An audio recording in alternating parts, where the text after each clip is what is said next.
জীবনে প্রথমবার ভোলা থেকে দিনাদিন ঢাকায় আসলাম, তাও লঞ্চে করে নদী পাড়ি দিয়ে। সেতুবিহীন চারপাশে নদীযুক্ত এই দ্বীপ জেলা ভোলা থেকে আমরা দিনাদিন ঢাকা যাওয়ার জন্য কোন ঘাটে চলে আসলাম, এখান থেকে কত টাকা ভাড়া পড়েছিল, লঞ্চে যাওয়ার পথে যা কিছু দেখেছি, যেভাবে সময় কাটিয়েছি, বলতে গেলে একদম ঢাকা অবধি পৌঁছানো পর্যন্ত সবকিছুই তুলে ধরবো আজকের এই ব্লগে। ঢাকা যাওয়ার জন্য আমি সকাল 8টার মধ্যেই ভোলার ইলিশা লঞ্চ ঘাটে চলে এসেছি, কারণ এখান থেকেই সকাল 8টা 45-এর মধ্যেই একটি লঞ্চ ছেড়ে যাবে, যার মাধ্যমে আমরা দিনাদিন একদম সদরঘাট পৌঁছাতে পারবো। দেখতে পাচ্ছেন অলরেডি কিন্তু আমি টার্মিনালে রয়েছি আর এখন সরাসরি লঞ্চে উঠে যাব।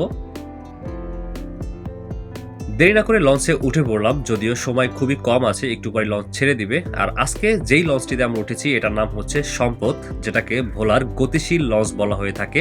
তো প্রথমেই আমি চলে এসেছি টিকিট নেওয়ার জন্য। আসলে এই লঞ্চে সব কিন্তু চেয়ার রয়েছে, একদম চেয়ারে বসেই ঢাকা পর্যন্ত পৌঁছানো যাবে, যেহেতু দিনাদিন ট্রিপ।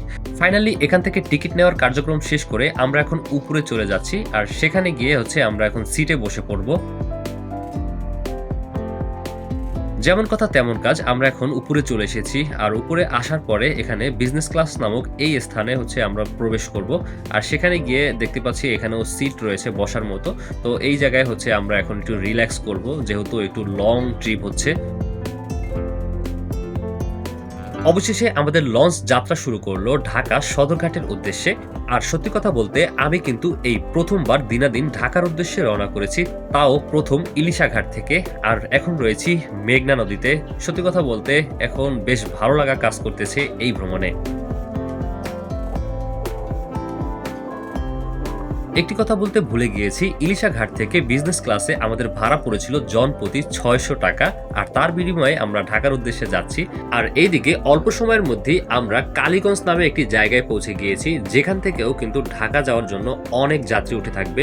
দেখতে পাচ্ছেন এখানে যে পল্টনটা রয়েছে, এখানে অনেক মানুষের ভিড় রয়েছে, সবাই কিন্তু এই লঞ্চে উঠবে। কালীগঞ্জকে বিদায় জানিয়ে এবার সরাসরি ব্যস্ত নগরী ঢাকার উদ্দেশ্যে যাত্রা শুরু। আর কোথাও দাঁড়ানোর সুযোগ নেই লঞ্চ, এখন শুধু নদী এবং নদীর সৌন্দর্য দেখতে দেখতে ঢাকা পর্যন্ত পৌঁছাতে পারলেই হয়।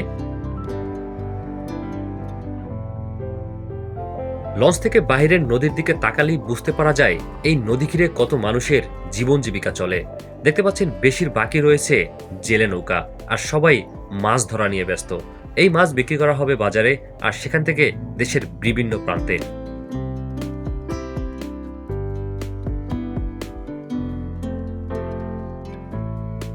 ঢাকা থেকে ছেড়ে আসা এমবি কার্নিভাল ওয়েব নামে একটি ফেরি যাচ্ছে ভোলাতে। আর দেখতে পাচ্ছেন এখানে বাস এবং ট্রাক রয়েছে। হয়তো আজকে ভোলা বরিশাল সেতু হলে এই গাড়িগুলো সব সেতু দিয়ে ভোলায় যেতে পারতো খুবই অল্প সময়ে, কিন্তু আফসোস সেটা আমাদের নেই।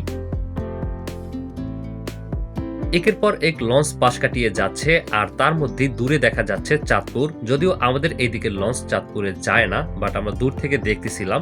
আর একটা পর্যায়ে ক্ষুধা লেগে গিয়েছে, যদিও দুপুর হয়ে যাচ্ছে, তাই লঞ্চের মধ্যে একটি খাবারের দোকান ছিল, আমি এখন সেখানে চলে এসেছি। আর যদিও এখানে অনেক ধরনের খাবার রয়েছে, আপনি চাইলে খেতে পারবেন লঞ্চে চলতি অবস্থাতে। তো প্রথমেই আমরা কফি অর্ডার দিয়েছিলাম, আর সবাই একসাথে আড্ডা দিতে দিতে এখানে কফি খাচ্ছি। আর এই জায়গায় দোকানে যে ভাইয়েরা রয়েছে তারা বেশিরভাগই কিন্তু আমার কন্টেন্ট দেখার সাথে জড়িত। আর বেশ ভালো লাগলো এখানে এই ভালোবাসার মানুষগুলো পাওয়ার পরে। এবার আমরা আরো বেশ কিছু খাবার অর্ডার করে দেওয়ার পরে সেগুলোকে নিয়ে সিটের কাছে চলে এসেছি, আর এখানে বসে বসে সবাই খাওয়া দাওয়া সারতেছি। আর বেশ ভালো লাগছে যে লঞ্চ ভ্রমণে এইভাবে খাওয়া দাওয়া করতেছি, নদী দেখতেছি। যদিও শীতকাল, সেক্ষেত্রে নদী নীরব, ওইভাবে কোনো ধরনের তুফান ছিল না।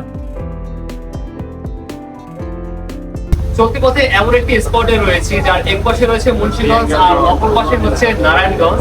আর এই যে আমার এই পাশে যে স্পট, এটা হচ্ছে ষোলোয়ানি সৈকত বলা হয়ে থাকে। আর এখান থেকে ঢাকা পৌঁছাতে এখনো ভালো একটা সময় লাগবে আমাদের। আর সেক্ষেত্রে দিনের বেলা লঞ্চ জার্নিটা আমরা খুব ভালোভাবে উপভোগ করতেছি। আজকের লঞ্চ ভ্রমণে আমাকে বেশ ভালো একটা গাইড দিয়েছেন এই বড় ভাই। আসলে তার মাধ্যমেই আমি জানতে পেরেছি কোথায় কি রয়েছে, যেহেতু আমি এই রুটে প্রথমবার, তাও দিনাদিন ঢাকায় যাচ্ছি। যতই সময় যাচ্ছে ততই আমরা ঢাকার কাছাকাছি পৌঁছাচ্ছি। আর এখন যে স্থানে রয়েছি এই জায়গার নাম যারা যারা জানেন তারা অবশ্যই কমেন্টে জানিয়ে দিবেন। তো বন্ধুরা, দূর থেকেই লক্ষ্য করেছিলাম একটি ট্রলারে করে অনেকগুলো মানুষ আসছে যারা বিভিন্ন কিছু বিক্রি করার জন্য লঞ্চে উঠবে। আর তাদের সবারই পরিবার রয়েছে, আর পরিবারের মুখের দিকে তাকিয়েই এইভাবে ঝুঁকি নিয়ে তারা কিন্তু লঞ্চে উঠতেছে, দেখতে পাচ্ছেন, বিভিন্ন কিছু বিক্রি করার জন্য। আসলে পুরুষরা এমনই হয়ে থাকে। বুড়িগঙ্গায় চলতি অবস্থায় আমি রয়েছি লঞ্চের ছাদে, আর এখান থেকে লক্ষ্য করলাম বুড়িগঙ্গার নদীর দুই পার মানেই হচ্ছে বিভিন্ন মিল ফ্যাক্টরি থেকে শুরু করে বিভিন্ন প্রতিষ্ঠান। আসলে ঢাকা শহরে ঢোকার আগ মুহূর্তেই এই দৃশ্যগুলো কিন্তু বেশ ভালোভাবে উপভোগ করে সবাই, কারণ পাশাপাশি অনেক মিল ফ্যাক্টরি দেখা যায়, সিমেন্টের কারখানা থেকে শুরু করে। আর দেখা যাচ্ছে যে এক পাশ দিয়ে লঞ্চ আসে আর এক পাশ দিয়ে চলে যায়। আসলে দারুণ একটা দৃশ্য, মানে লঞ্চের এখানে হিড়িক পড়ে থাকে। ফাইনালি আমি পৌঁছে গিয়েছি ঢাকা সদরঘাটে, যদিও এখনো লঞ্চ ঘাট করা বাকি। আর দেখতে পাচ্ছেন যে এখানে কুলিরা কতটা রিস্ক নিয়ে লঞ্চে লাফিয়ে উঠতেছে। আসলে ভাই সবারই পরিবার আছে, এইভাবে ঝুঁকি নেওয়াটা আসলে উচিত না, বাট তারপরও তারা নিচ্ছে। যাই হোক, এবার লঞ্চ ঘাটে আসার পরে আমরা লঞ্চ থেকে নামার জন্য রেডি হয়ে গিয়েছি। আর অনেক ভিড় দেখতে পাচ্ছেন, যদিও সবার একে একে নামতে হবে। তো একটু পরে আমরাও নামার জন্য সুযোগ পেয়ে গিয়েছি, আর ফাইনালি লঞ্চ থেকে নেমেও গিয়েছি। আজকে অনেক যাত্রী ছিল, সবাই ঢাকায় এসে পৌঁছাচ্ছে, আর তাদের দলে আমরাও আছি। তো ফাইনালি আল্লাহ পাকের রহমতে যে আমরা সুস্থ সবলভাবে ঢাকায় এসে পৌঁছাতে পারছি, এটাই অনেক পাওয়া। তো বন্ধুরা, জানি হয়তো ভিডিওটা বড় হয়ে গিয়েছে, কিন্তু অনেক কিছু ছিল এই ভিডিওতে।